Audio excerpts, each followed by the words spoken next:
रेणुकूट को अंबिकापुर से रेल द्वारा जोड़ने जन जागरण हेतु चेतना पदयात्रा अंबिकापुर में आकर समाप्त हुई।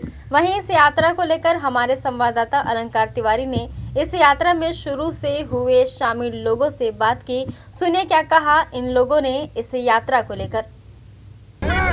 ये जो आप देख रहे हैं, मांदर की थाप देख रहे हैं और महिलाओं का जो नाच देख रहे हैं, ये कोई जलसा और कोई ये त्यौहार नहीं है। मैं आपको बता दूं कि ये रेणुकूट से अंबिकापुर की जो पद यात्रा हुई थी, उस पद यात्रा में ये लोग भी शामिल होकर यहाँ पहुँचे हुए हैं और इस बात को लेकर यहाँ पहुँचे हुए हैं कि रेणुकूट से अंबिकापुर तक का जो जोड़ना है यात्रा, जो रेल को जोड़ना है, उसको लेकर यहाँ ये सारे लोग मौजूद हैं और रेणुकूट से लेकर अंबिकापुर तक पद यात्रा करके यहाँ पहुँचे हुए हैं। और ये आखिरी जगह है कला केंद्र मैदान में, ये अपनी जो इनकी आखिरी स्थिति है जो यहाँ समापन किया जाएगा। हमारे साथ जो रेणुकूट से जो प्रारंभ हुई थी यात्रा, उसके यात्री यहाँ पास मौजूद हैं। मुकेश तिवारी जी सम्मिलित थे इसमें शुरू से लेके अंत तक, और अभी ये कला केंद्र मैदान के पास घड़ी चौक में इनकी समाप्ति होनी है।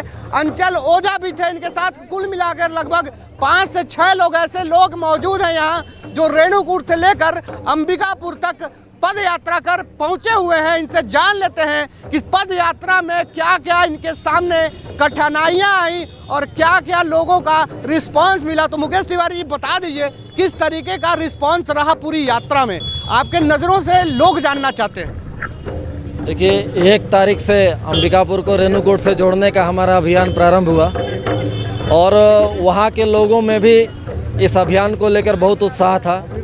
वहाँ पे रेलवे बोर्ड के सदस्य जो हैं NRUCC मेंबर श्री कृष्ण गौतम जी थे, SC/ST कमीशन के उपाध्यक्ष राम नरेश पासवान जी, नगर पंचायत के अध्यक्ष ममता सिंह जी और काफ़ी संख्या में रेणुकूट के लोग थे।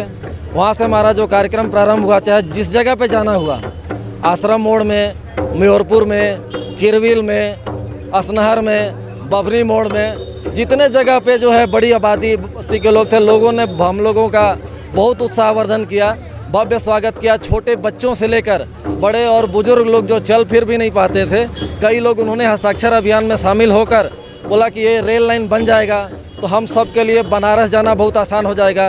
किसी को इलाज की दृष्टि से जाने की आवश्यकता है, कुछ लोग धार्मिक दृष्टि से गंगा स्नान करने जाते हैं। तो उन लोगों की भावनाओं को देख के हम लोगों को लगा कि अपने को थोड़ा चलने का बहुत ज़्यादा उतना आदत नहीं है, लेकिन उन लोगों का जो परिश्रम और इस रेलवे लाइन के लिए जो समर्थन सहयोग मिला, उससे हम लोग का मनोबल काफ़ी बढ़ गया।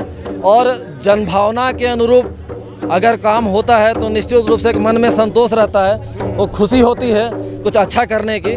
तो हमारे जो साथ के सभी लोग थे, इन लोग का हौसला जो था वो कठिनाइयों से भी बड़ा हुआ और सब लोग जो है लगातार 4 दिनों तक अनवरत अलग अलग बस्तियों में, अलग अलग जगहों में, प्रस्तावित रेलवे स्टेशन में संपर्क करते हुए लगातार चलते हुए अंबिकापुर तक पहुँचे।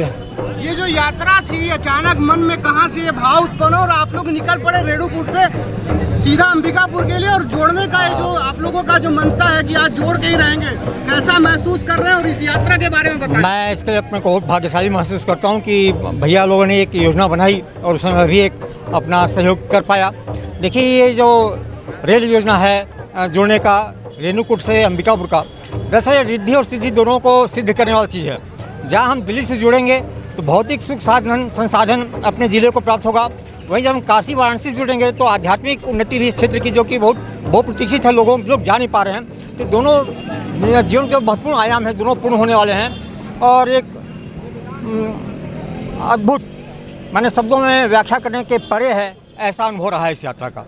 ये जो यात्रा रहा पीयूष भाई, कैसा महसूस कर रहे हैं आप इस यात्रा में? बता रहे हैं काफ़ी लोग सहयोग करे, कठिनाइयाँ भी आई होंगी, कुछ ऐसी चीज़ें, कुछ ऐसी घटना घटित हुई होगी जो आपको याद हो, वो एक बता दें। नहीं, कठिनाइयाँ तो देखिए किसी भी यात्रा में आती है, स्वाभाविक है, लेकिन जिस तरह से लोगों का अपार समर्थन मिला और जिस तरह से जन समुदाय आया, वो हमारी भी कल्पना से परे था। हम लोगों ने कल्पना नहीं की थी कि लोग इस तरह से जुड़ते चले जाएंगे और हमारा संबल इतना बढ़ता गया। कहते हैं कि आत्मविश्वास के आगे थकान और कोई कठिनाई नहीं दिखती है। तो लोगों ने जितना स्नेह दिया, प्यार दिया, उसके बाद कभी कोई ऐसी तकलीफ महसूस ही नहीं हुई और लोगों के अंदर ये भाव था कि अगर ये रेल लाइन जुड़ जाती है तो हम लोगों को फ़ायदा होगा। किसान व्यापारी अपने हक को समझ रहा है, अधिकार को समझ रहा है और कंधे से कंधा मिला के इस आंदोलन में साथ देने को तैयार है। ये सबसे बड़ी विशेषता रही इस आंदोलन की। किलबिल पहुंचे हुए थे आप लोग वहां। हमने देखा कि एक बच्चा एक हस्ताक्षर अभियान के तहत एक लिख रहा था कि मैं बनारस पढ़ने जाऊंगा। इसको लेकर क्या कहना चाहेंगे आप? इस यात्रा के दौरान ऐसी और बहुत सारी चीज़ें घटित हुई होगी। जब भी यात्रा में जहाँ भी जिस रेलवे जो प्रस्तावित रेलवे स्टेशन है रेलवे का वहाँ जाते थे तो लोगों से जब बात करते थे तो यही चर्चा होती थी कि जब यदि यह रेल लाइन जुड़ जाएगी तो स्वास्थ्य के क्षेत्र में अच्छा लोगों को मिल सकता है। BHU जाना हो या एम्स जाना हो या लखनऊ जाना हो, रेणुकूट और अंबिकापुर की जो रेल लाइन है उससे जब जुड़ जाएंगे तो देश के अलग अलग कोनों से हम जुड़ जाएंगे। तो जब भी लोगों से वहाँ बात होता था तो शिक्षा को लेकर बात होता था, स्वास्थ्य को लेकर बात होता था, धार्मिक जो स्थल है उनको लेकर बात होता था। तो इसी सब में बच्चे उत्साह से वहाँ बोलते थे कि हम पढ़ने जाएंगे दिल्ली, हम पढ़ने जाएंगे बनारस के लिए, हम इलाज कराने जाएंगे। तो जो लोगों का उत्साह था, लोग वहाँ पर जो चीज़ बोलते थे उसी से प्रेरित होकर हम लोगों ने इतनी यात्रा को 4 दिनों में पूरा किया और कोई थकान नहीं है।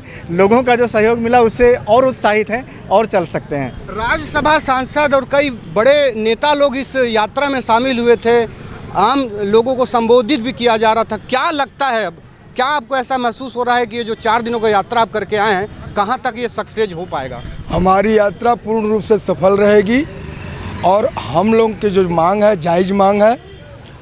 इस हमारा जो शहर है, हमारा शहर जो है, शहर की आबादी में पूर्वांचल के लोग ज़्यादा रहते हैं यहाँ। तो यह एक इस रेल लाइन से पूर्वांचल पूरा हमारा जुड़ जाएगा और अंबिकापुर से दिल्ली जाने का सबसे शॉर्टकट रास्ता रहेगा। क्या लगता है ये जो आप लोगों की यात्रा रही कितना सफल रहा और इस बार लगता है क्या कि जुड़ जाएगा? ये जो यात्रा थी एक अभिनव पहल थी और मैं समझता हूँ कि इस यात्रा में सभी राजनीतिक दल, सभी संगठन, प्रोफेशनल, सामाजिक संस्थाओं के लोग, पंचायत प्रतिनिधि और महिलाओं और बच्चों का बहुत बड़ा समर्थन रहा। यात्रा की सफलता को देखते हुए विश्वास होता है कि यथाशीघ्र ही अंबिकापुर और रेणुकूट रेल मार्ग से जुड़ जाएगा। तो जो ये यात्रा थी, इनको विश्वास है कि पक्का इनको विश्वास है कि रेणुकूट से अंबिकापुर तक का ये जो रेलवे लाइन ट्रैक है ये जुड़ जाएगा और लोग आसानी से अपने कार्यों को अंजाम दे सकें। कुछ और इसी के संबंध में पीयूष त्रिपाठी जी और कुछ बोलना चाहते हैं, उनसे भी सुन लेते क्या कहना चाह रहे हैं। आपने एक प्रश्न पूछा था कि क्या ये लाइन जुड़ जाएगी, तो देखिए मैं ये बताता हूँ यहाँ के लोगों को जो लाभ है ये लोगों ने गिना दिया, पर इस रेल लाइन के जुड़ने से रेलवे को भी बहुत ज़्यादा फायदा होने वाला है। इसके साथ में रेलवे को बहुत अधिक खर्च भी नहीं आने वाला है, क्योंकि सेल और SCCL ने खुद ही लिख कर दिया है और उनकी प्रायोरिटी में 3रे नंबर पर ये रेल लाइन है। तो आप ये मान कर चलिए कि रेलवे पर कोई भार नहीं आने वाला है। और रेट ऑफ रिटर्न की जो हम बात करते हैं वो 14% है। ये बहुत अच्छा रेट ऑफ रिटर्न होता है किसी भी रेलवे लाइन में। इससे पहले जो मांग होती रही है उस रेल लाइन में केवल 2% और 3% था। तो रेलवे को भी खुद इससे लाभ होने वाला है। तो हम लोग जिस तरह से सकारात्मक तरीके से इस मांग को रखे हैं, हमको पूरा विश्वास है कि केंद्र सरकार हमारी इस मांग को सुनेगी और इसी साल हो सकता है कि ये बजट में जुड़ जाए। बजट में इसी साल हो सकता है कि ये लाइन जुड़ जाए और लोगों को लाभ हो सके। पीयूष त्रिपाठी ने बहुत अच्छी एक बात बताई कि 14% का रिटर्न है, मतलब कोई भार नहीं पड़ने वाला है रेलवे को। खासकर सेल ने और SCCL ने भी हामी भर दी है इसको लेकर, और जो 14% का रिटर्न आने वाला है उससे रेलवे को भी किसी भी तरह की कोई नुकसान नहीं है। बाकी जगहों पे 2 से 3% का रिटर्न आया करता था, लेकिन यहाँ सीधे तौर पे 14% का जो रिटर्न आना है तो रेलवे को बिल्कुल आसानी रहेगी। और सबसे खास बात कि बजट में इस वर्ष ये पेश हो जाएगा। कैमरा पर्सन प्रशांत के साथ अलंकार तिवारी, आवाज़ अंबिकापुर।